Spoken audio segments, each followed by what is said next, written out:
I have my living room back because we finished the DIY in the bedroom. I'm so happy about that.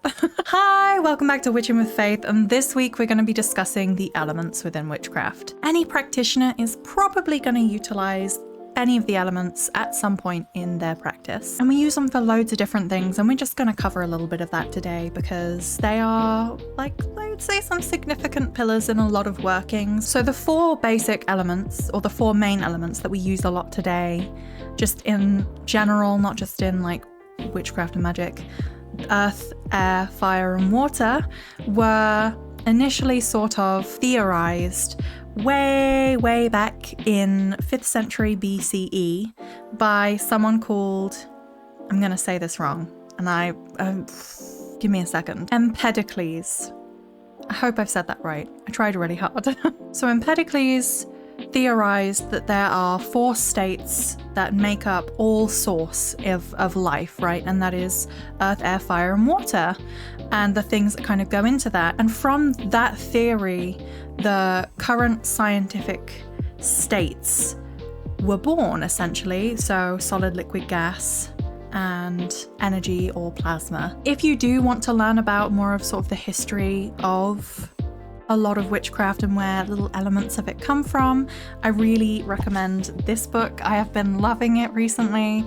So this is the occult book, A Chronological Journey from Alchemy to Wicca by John Michael Greer. It's great. Should I do like a little books recommended? I don't know. I feel like everyone is doing that. I don't know if I'd add anything new to it, and I'd like to read more before I do that. So, and that theory really helped boil down a lot of the world into certain categories, correspondences and states for a lot of practitioners in a lot of different things. And that's where we get that from today, and it is very helpful.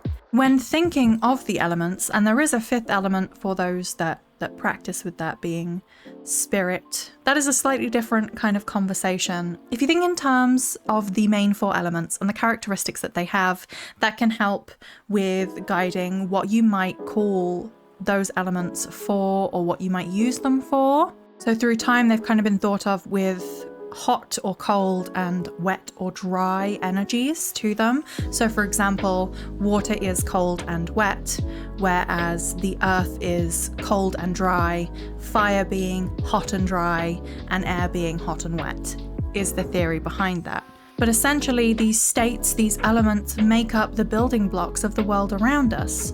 And we can use those building blocks to help guide whatever workings we may be doing. So let's just talk about each of those 4 elements and the kind of characteristics they have, the kind of correspondences that they have, and ways in which you could work them into your craft. Before we dive into that, it is worth mentioning that one can call the elements into their spell work if you believe in sort of the spirit or the essence of those.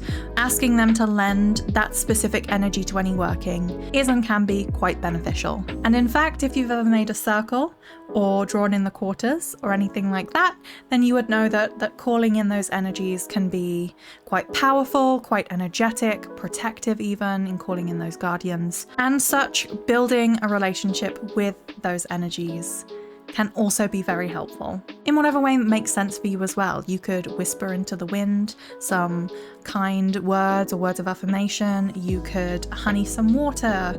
You could make an offering to fire. You could nourish the earth with nutrients, with water and things like that. But let's dive into those elements. So let's start with earth, for example. Now the earth is known as quite a nurturing, stable energy.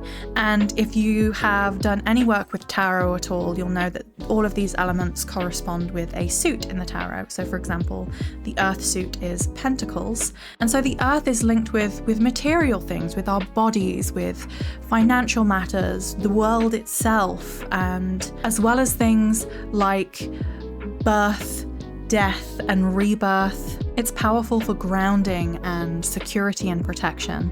I would also like to mention that there are directions associated with these elements. However, those directions end up being very different depending on where you're from.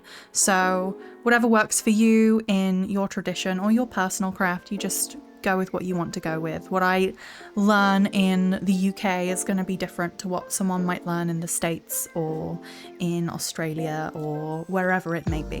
Because the earth is a great nurturer and is of the physical body, it's of the physical and the material, it is a great option for nurturing desires, wants, manifestations into the world, as well as providing stability and protection and a solid platform on which to build workings, essentially.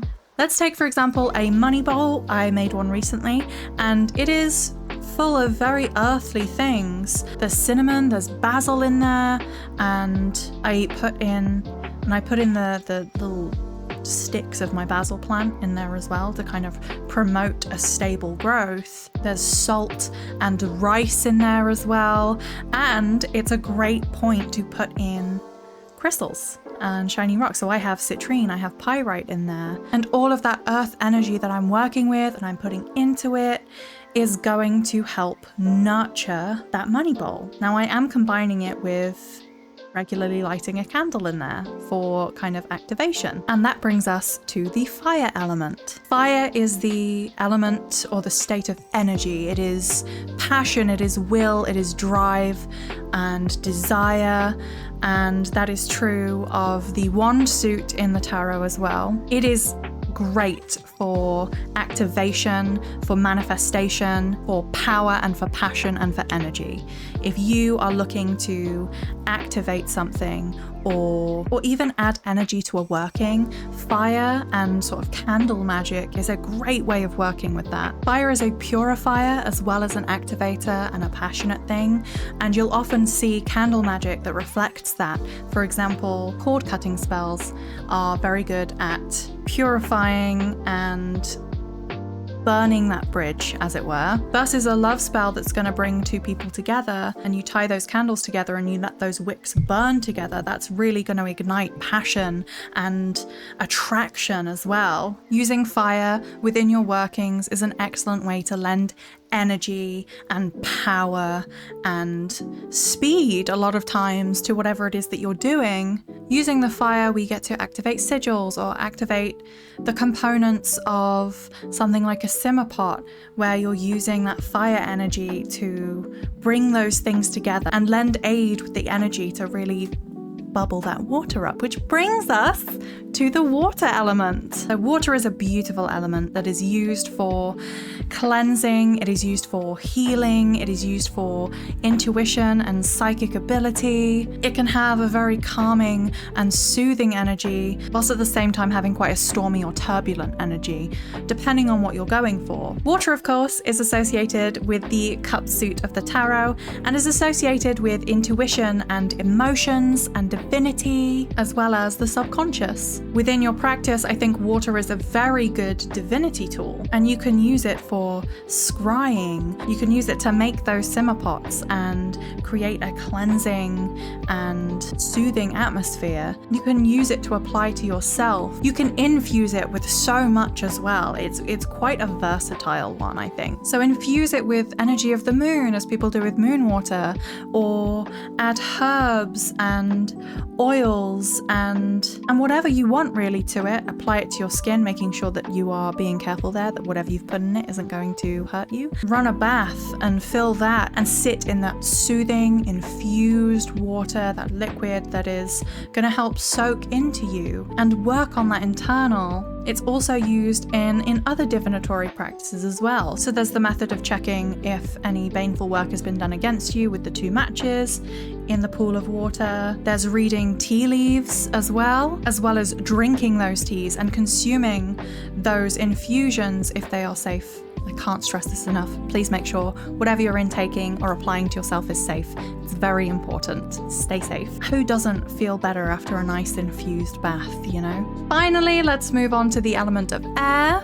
The element of air is associated with wisdom, intellect, decision-making, and creativity and knowledge, and has correspondence with the suit of the tarot that is the swords. Air is another great one for clarity and insight as well. It is quite cleansing as well, and is obviously kind of associated with incense and smoke cleansing, right? Because that is moving through the air. But I think it can be quite helpful in decision-making workings as well as sort of creativity workings. If you get an area set up, you get the smoke going, and you sit with your eyes closed and just focusing on your breaths in and out, those decisions, that creativity might find its way to you, and I think that's super powerful. I like to pop some frankincense on, close the door, open the window, sit down and just sit with myself and let my brain just go.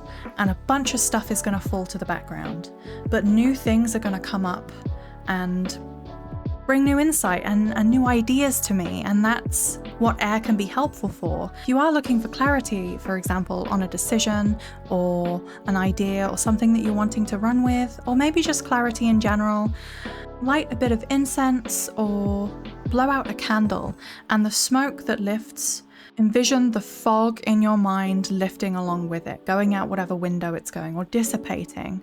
I also like to use air to carry any words or any intentions or manifestations that I want to come to light out into the world, whispering them on the wind, as it were, and allowing that to push out into the world and travel to where I need it to travel to.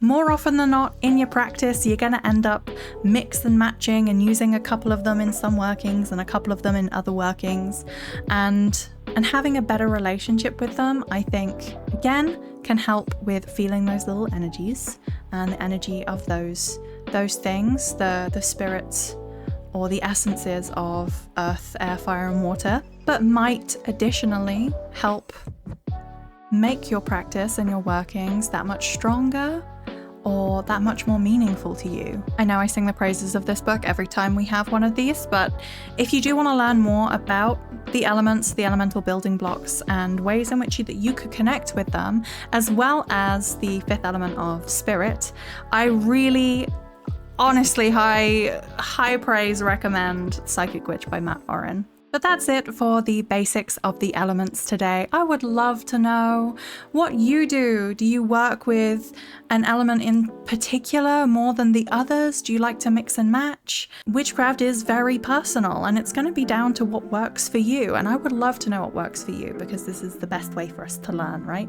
Is with each other. So please let me know in the comments you connect with the elements or not. I would love to hear from you. Thank you so much for watching. I hope you have a fantastic time zone. Stay fed, watered, rested, know that you're loved because I love you, and I will see you in the next one. Goodbye.